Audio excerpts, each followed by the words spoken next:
출애굽기 15장 1절부터 10절까지 말씀 제가 읽도록 하겠습니다. 이때 모세와 이스라엘 자손이 이 노래로 여호와께 노래하니 일렀을 때 내가 여호와를 찬송하리니 그는 높고 영화로우시며 말과 그 탄자를 바다에 던지셨음이로다. 여호와는 나의 힘이요 노래시며 나의 구원이시로다. 그는 나의 하나님이시니 내가 그를 찬송할 것이요 내 아버지의 하나님이시니 내가 그를 높이리로다. 여호와는 용사시니 여호와는 그의 이름이시로다. 그가 바로의 병거와 그의 군대를 바다에 던지시니 최고의 지휘관들이 홍해에 잠겼고 깊은 물이 그들을 덮으니 그들이 돌처럼 기쁨 속에 가라앉았도다. 여호와여 주의 오른손이 권능으로 영광을 나타내시나이다. 여호와여 주의 오른손이 원수를 부수시니이다. 주께서 주의 큰 위엄으로 주를 거스르는 자를 엎으시나이다. 주께서 진노를 발하시니 그 진노가 그들을 지푸라기같이 사르니이다. 주의 콧김이 물이 쌓이되 파도가 언덕같이 일어서고 큰 물이 바다 가운데 엉기나이다. 원수가 말하기를 내가 뒤쫓아 따라잡아 탈취물을 나누리라. 내가 그들로 말미암아 내 욕망을 채우리라. 내가 내 칼을 빼리니 내 손이 그들을 멸하리라 하였으나 주께서 바람을 일으키심에 바다가 그들을 덮으니 그들이 거센 물에 납같이 잠겼나이다. 아멘.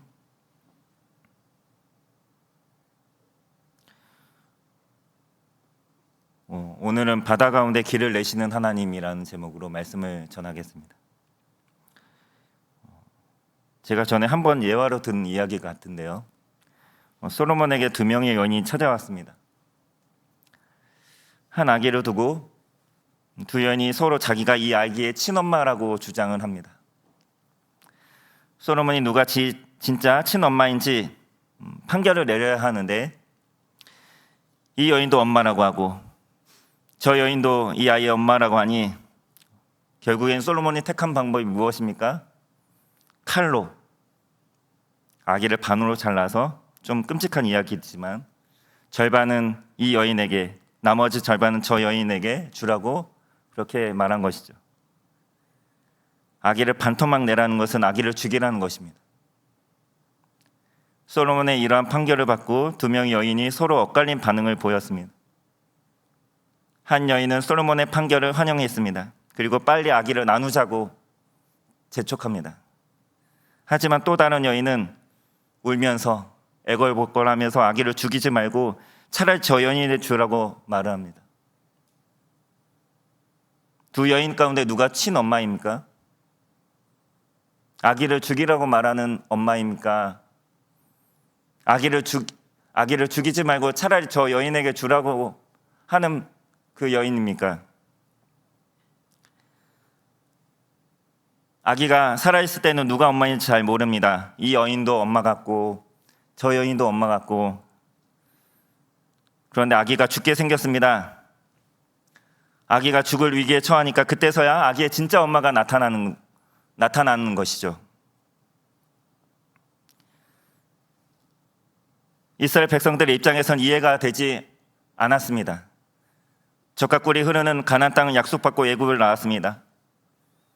가나안 땅을 가려면 북쪽으로 가야 하는데 하나님은 반대 방향으로 인도하십니다. 남쪽으로 빙 돌아서 광야길로 인도하시고 바다 앞으로 인도하셔서 바닷가에 진을 치게 하십니다.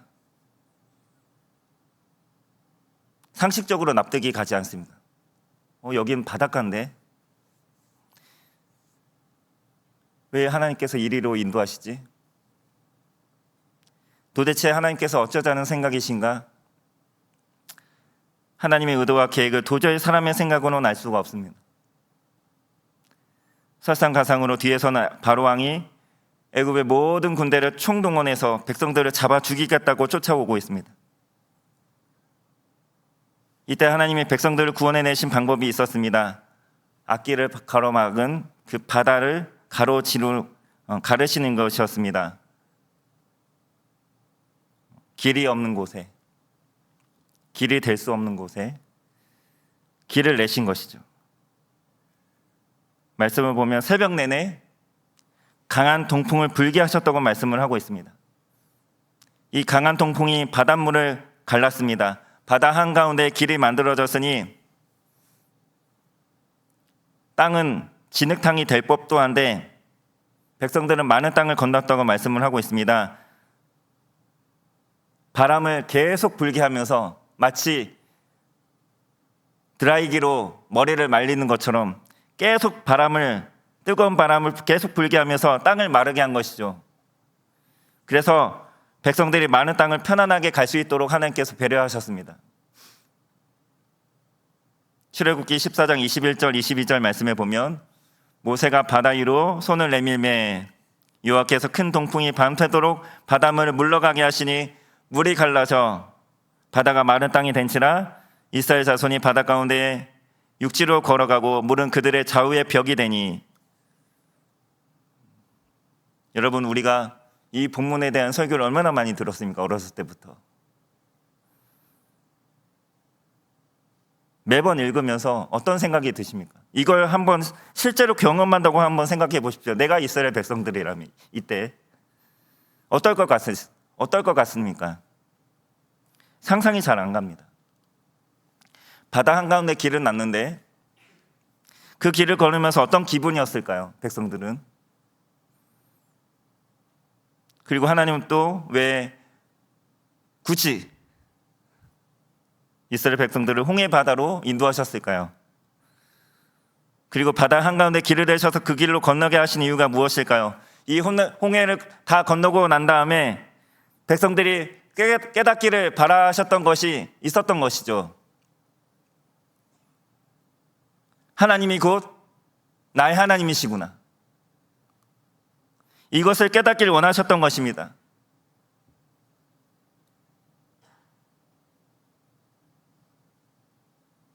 험난한 광야 생활을 이제 본격적으로 시작하기에 앞서서 가나안 땅에 들어가기에 앞서서 이스라엘 백성들에게 이 고백이 필요했던 것 같습니다. 하나님 보시기에. 하나님이 나의 하나님이시구나. 하나님이 곧 나의 하나님이시구나. 이걸 깨닫기를 원하셨던 것이죠. 이걸 고백하길 원하셨던 것입니다. 아기가 살아있을 때는 진짜 엄마가 누구인지 모릅니다. 이 엄마가 내 엄마인가? 저 엄마가 내 엄마인가? 그런데 아기가 죽을 위해 처하니 진짜 나를 죽이고자 하는 가짜 엄마와 나를 살리기를 원하는 진짜 엄마가 딱 드러나는 것입니다. 바로왕은 어떻습니까? 홍해 앞에 위기에 빠진 백성들을 죽이고자 했습니다. 15장 9절 말씀에 보면 15장 9절 원수가 말하기를 내가 뒤쫓아 따라잡아 탈취물을 나누리라. 내가 그들로 말미암아 내 욕망을 채우리라. 내가 내 칼을 빼리니 내 손이 그들을 멸하리라 하였으나. 악한 영이 하는 일이 이것입니다. 나를 죽이고 나를 망하게 하는 것이죠. 하지만 우리 하나님은 어떻습니까? 백성들이 위기에 처하자 하나님이 어떤 분이신가가 드러나는 것이죠. 그분은 백성들을 살리고자 하셨습니다. 바람을 동원하시고 구름을 동원하시고 불을 동원하셔서 기어이 백성들을 살려내십니다. 바다에 길을 내시고 쫓아오는 애굽의 군대들까지 모조리 다 수장시켜 버리십니다. 당시 애굽의 군사력은 세계 최강이었습니다. 세계 최강의 군대라도 하나님이 바다 가운데 길을 내시면 막을 방법이 없고 하나님이 다시 바다를 회복하시면 그 길을 다시 열 자가 없습니다.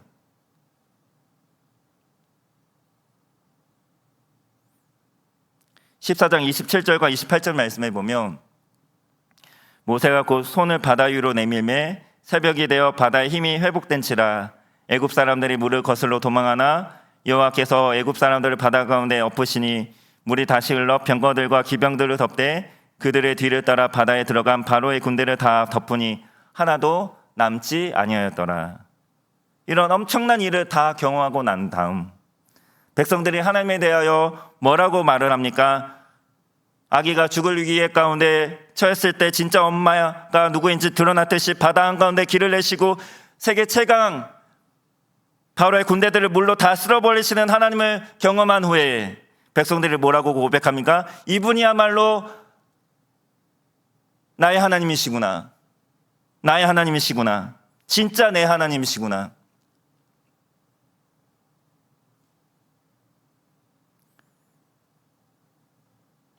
바다가 갈라지기 전에는 누가 봐도 답답한 상황이죠. 앞에는 파도가 넘실대는 바다입니다. 바다. 뒤에는 무서운 애국 군대가 쫓아옵니다. 이런 상황에 처하게 되면 그 누구라도 잠이 오다가도 달아날 것이고 밥을 맛있게 먹다가도 숟가락을 떨어뜨릴 일인 것이죠. 하나님, 우리 가정 어떠라는 것이죠? 하나님, 내 사업 어쩌라는 것입니까? 저보고 이 직장 그만두라는 것입니까? 하나님, 왜 나를 이런 상황으로 몰고 가십니까?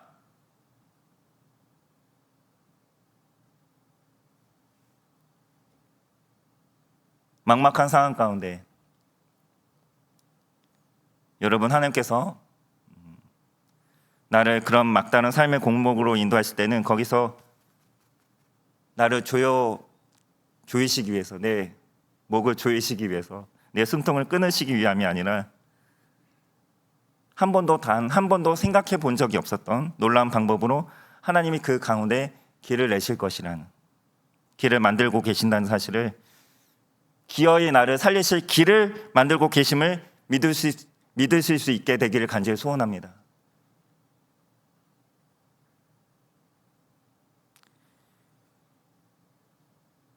이 세상에서 몇 사람이 하나님을 믿어야 하나님은 만족하실까요?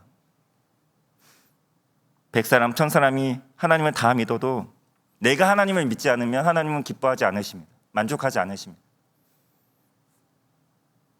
다 안 믿어도 나 한 사람 믿는 것 때문에 하나님은 기뻐하십니다.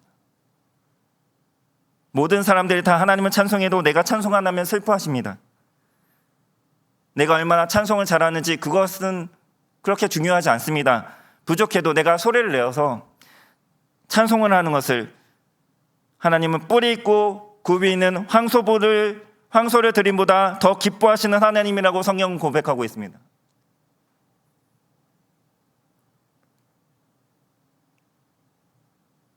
하나님이 백성들을 홍해로 인도하신 이유가 무엇입니까? 하나님은 이스라엘 백성들의 하나님이 되기를 원하셨고, 오늘 우리가 읽은 출애굽기 15장 말씀은 찬송입니다. 찬송. 모세와 백성들이 함께 소고를 치며 춤을 추면서 찬송하였습니다. 하나님은 바로 이 찬송을 받기를 원하셨던 것이죠. 내가 너의 하나님이 되길 원하고, 내가 너의 찬송을 받기를 원하고, 내가 너의 기도를 듣기를 원하고, 100사람, 10,000사람이 예배해도 하나님은 나 한 사람이 하나님 앞에 나와 예배하기를 원하십니다. 나 한 사람이 하나님 앞에 나와 찬송하기를 원하십니다. 나 한 사람이 하나님 앞에 나와 기도하기를 원하십니다.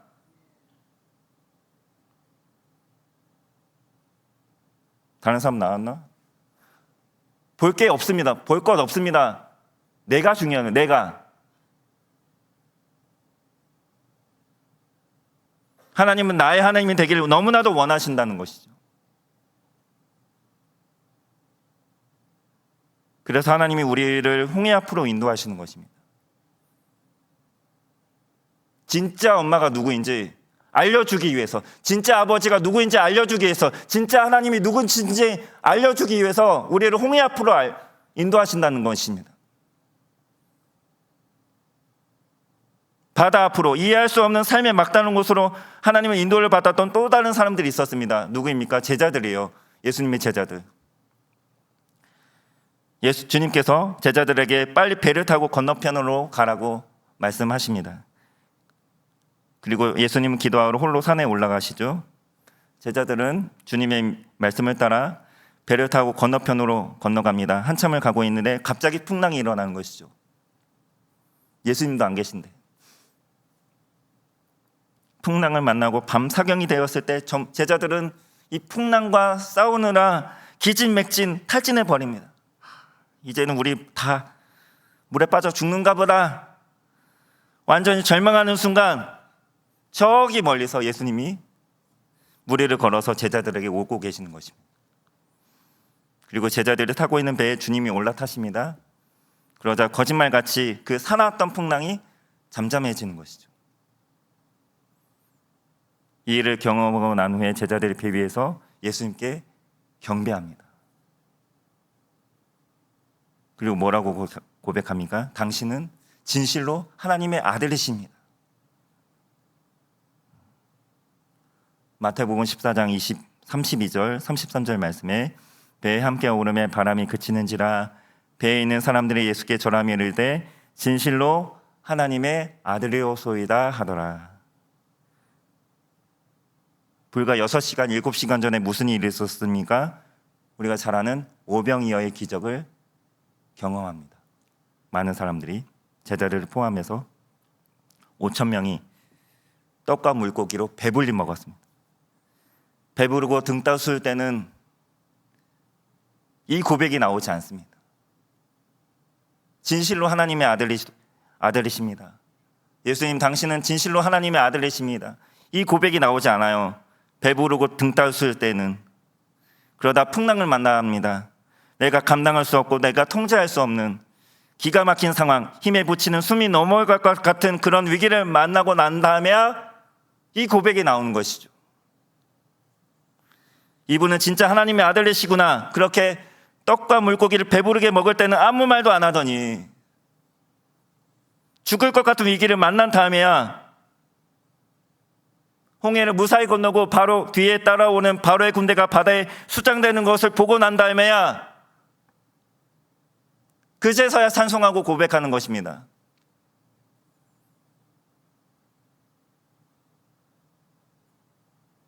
하나님이 우리를 예상치 못한 길로 인도하실 때 우리는 매우 당황스럽죠. 예수님께서 속히 배를 타고 건너편으로 가라고 하셔서 제자들은 그 말씀에 순종하고 갔습니다. 순종하고 가는 길입니다. 그런데 풍랑이 몰아닥치죠. 순종하고 가는 길에 웬 풍랑입니까? 순종하고 가는 길에 사고가 납니다.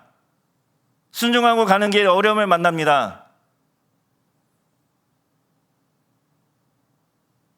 하나님, 어쩌자고요? 왜 이러시죠? 젖과 꿀이 흐르는 가나안 땅을 인도하겠다고 해놓고 왜 홍해 앞으로 인도하시는 것입니까?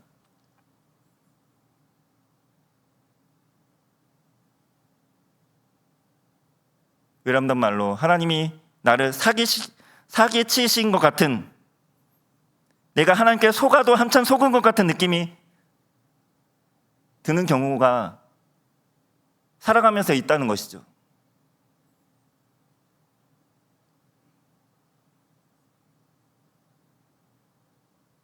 말씀을 맺겠습니다. 사랑하는 성도 여러분,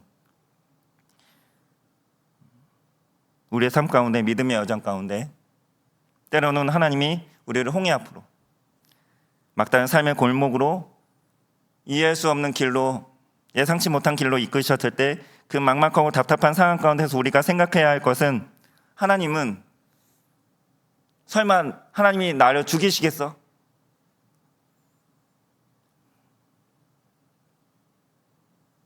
하나님 그 가운데서도 나를 위해서 내가 살 길을 만들고 계심을 믿으시기 바랍니다. 하나님은 나를 사랑하시는 분이시기 때문에. 도저히 답이 안 나오는 상황일지라도 하나님 분명히 이 가운데서도 내가 살 길과 내 가정이 살 길을, 우리 그 교회가 살 길을, 우리 자녀가 살 길을, 우리 나라와 민족이 살 길을 준비하고 계실 것이라는 믿음을 갖게 되길 간절히 소원합니다. 그리고 또한 하나님은 다른 누구의 고백이 아니라 하나님은 이스라엘 백성들의 고백과 찬송을 받기를 원하셨습니다. 이스라엘 백성들의 한 사람 한 사람, 그 200만 명 좋게 되는 그 백성들 한 사람 한 사람의 고백과 찬송을 받기를 원하셨던 것이죠. 오 하나님, 당신은 만군의 여호와시오. 하나님과 같은 신은 없습니다. 하나님은 용사이시며 하나님은 놀라우신 분이시며 하나님은 위대하신 분이십니다. 이 같은 고백을, 또한 하나님은 나의 고백과 찬송을 받길 원하십니다. 부족하지만 내가 기도하는 것을, 부족할지라도 내가 찬송하는 것을, 내가 나의 입을 열어 하나님은 나의 하나님이십니다, 이렇게 하나님께 고백할 때 하나님은 그 무엇보다도 기뻐하시고 영광 받으신다는 사실을 믿으시기 바랍니다. 오늘 우리 삶 가운데 무슨 풍랑이 불어닥치고 있습니까? 여러분 삶 가운데 전혀 이해할 수 없는 어떤 하나님의 이끄심 가운데서 하나님 분명히 나를 위해 길을 내시고 내가 이 길을 건너고 나면 반드시 하나님이 나의 하나님이신 것을 고백하게 하시고 찬송하게 하실 것이라는 그런 믿음을 가지시고 날마다 승리하며 살아가는 저와 여러분 모두가 될 수 있기를 간절히 소원합니다. 기도하겠습니다. 하나님 아버지, 우리가 전혀 예상하지 못한 길로 하나님이 우리 삶 가운데 우리 삶을 이끄신다고 해도 하나님의 생각은 우리의 생각보다 훨씬 크고 높으심을 알게 하여 주시옵소서. 하나님이 이끄시는 길이 가장 좋은 길이라는 사실을 믿고 신뢰하게 하옵소서. 하나님이 나의 하나님이 되심을 믿습니다. 나의 하나님이심을 고백합니다. 나의 하나님이심을 찬송합니다. 오늘 나의 하나님이 되시는 하나님께 우리의 모든 기도의 제목들과 우리의 모든 상황들을 아뢰오니 주의 역사하여 주시고 응답하여 주시옵소서. 살아계신 예수님의 이름으로 기도합니다. 아멘.